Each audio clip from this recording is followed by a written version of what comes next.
Recently আমি আসলে এবার একটু মৌলিক গান নিয়ে কাজ করছি। আমার বাবা চলে যাওয়ার সময় একটি দিঠির খাতা নামে খাতা রেখে গিয়েছেন, যে খাতায় বেশ কিছু মৌলিক গান তিনি লিখে দিয়েছেন। তো ইতিমধ্যে সেইখান থেকে বেশ কিছু গান আমি রেকর্ড করেছি, যেমন এখানে দেশের গানও ছিল, 4টি দেশের গান আমি রেকর্ড করেছি আর 2টো আধুনিক গান রেকর্ড করেছি। একটি আমি সোলো করেছি আর একটি এই প্রজন্মের জনপ্রিয় সঙ্গীত শিল্পী অপু, তার সাথে একটি ডুয়েট গানও করেছি এবং ওই গান দুটো অপুরই সুর করা। তো এই গানগুলো নিয়ে আসলে বর্তমানে কাজ করছি এবং আমি আর অপু দুজন মিলে ঠিক করেছি যে এই গানগুলোকে আস্তে আস্তে আমরা মিউজিক ভিডিও করে দর্শক শ্রোতাদের সামনে আনবো। তো একটি ডুয়েট গান যেটা আমি বলছিলাম অপুর সাথে গিয়েছি, আমাদের ইচ্ছা আছে যে এই গানটি যদি এবারের ঈদে আমরা আনতে পারি, তো ওরকম একটা পরিকল্পনা আছে, বাট কতটুকু পারবো জানি না। আর পাশাপাশি তো বিভিন্ন চ্যানেলে ঈদের প্রোগ্রাম যেগুলো হচ্ছে, এর মধ্যে বেশ কিছু চ্যানেলে কাজ করছি, দেশ টিভিতে কাজ করছি, গ্লোবাল টিভিতে কাজ করছি, বাংলাদেশ টেলিভিশনে কাজ করছি, মাই টিভিতে কাজ করছি, এটিএন বাংলায় কাজ করছি, চ্যানেল আইতে কাজ হয়েছে, আর টিভি এনটিভি, মানে কোনো না কোনো অনুষ্ঠানে অবশ্যই আশা করি আপনারা আমাকে দেখতে পাবেন। তাই তো এই বর্তমানে এই কাজগুলো নিয়ে ব্যস্ত আছি। এবারে ঈদে সেটাই বললাম যে আমার আর উপর একটা ডুয়েট গান আমরা মিউজিক ভিডিও করে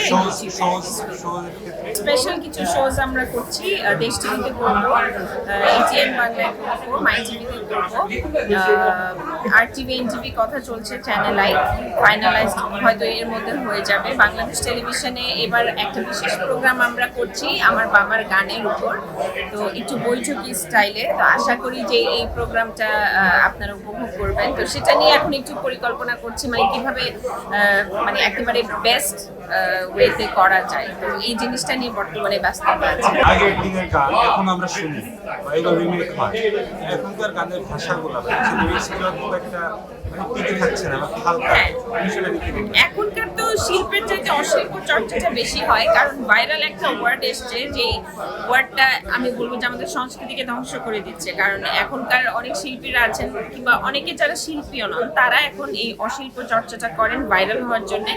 এবং দেখা যায় যে আমরা যারা ছোটবেলা থেকে গান বাজনা করছি, আমার তো গানের ক্যারিয়ার 30 বছর হয়ে গেল, এতদিনে এসে হয়তো কিছুটা একটা পজিশনে আমরা আসতে পেরেছি। আর এখনকার সময়ের অনেকেই দেখা যায় জীবনে গান বাজনা শেখেও নি, হারমোনিয়ামও ধরেনি, তারপরেও ধরেনি, কিন্তু উল্টাপাল্টা কিছু একটা করে ভাইরাল হয়ে গেছে। এবং আফসোস লাগে, দুঃখ লাগে যখন দেখি যে বেশ কিছু প্রমিনেন্ট চ্যানেলগুলো তাদেরকে ডাকছে, তাদের ইন্টারভিউ করছে।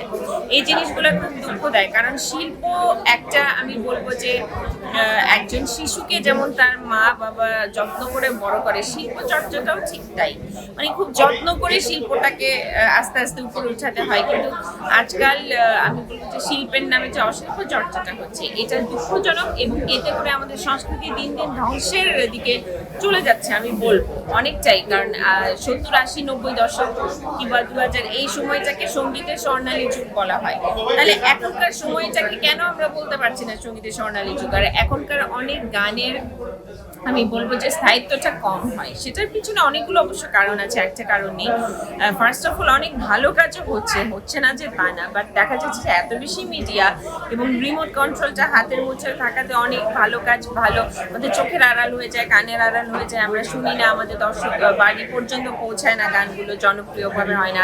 হঠাৎ যদি কালে পথে 2-1টা গান জনপ্রিয় হয়ে যায়, এক্সেপশনাল কেস, তাও 1-2 বছর পরে দেখা যাচ্ছে গানগুলো স্থায়িত্ব আর থাকছে না। কারণ আমার কাছে এখানে মনে হয় যে এক ধরনের কথার দৈন্যতা আছে, সুরে দৈন্যতা আছে। কারণ বাবাদের সময় আমরা দেখেছি কত বাঘা বাঘা গীতি কবিরা গান লিখতেন, গাজী মাজহারুল আনোয়ার, আবু এনাম মোস্তফা কামাল, ডক্টর মোহাম্মদ মনিরুজ্জামান।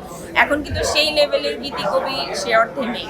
এবং সেই আমলে খন্দকার নুরুল আলম, সুবল দাস, সত্য শাহ, আনোয়ার পারভেজ, আলাউদ্দিন আলী, আহমেদ ইমতিয়াজ বুলবুল, সুজেয় শ্যাম, আলী হোসেন, ওনাদের মতো সঙ্গীত পরিচালক এখনকার সেই ধরনের লেভেলের সঙ্গীত পরিচালকও নেই। কিন্তু এখনকার বিভিন্ন চ্যানেলের রিয়েলিটি শোগুলোর মাধ্যমে আমরা বেশ ভালো শিল্পী কিন্তু পেয়েছি, কিন্তু তাদেরকে কাজে লাগানোর মতো সেরকম সঙ্গীতের স্রষ্টার খুব অভাব। যে কারণেই হয়তো বা এখনকার গানগুলো আমাদের মনোভূত হচ্ছে না বা হৃদয় পৌঁছাচ্ছে না বা জনপ্রিয়তাটা ওই লেভেলে হচ্ছে না।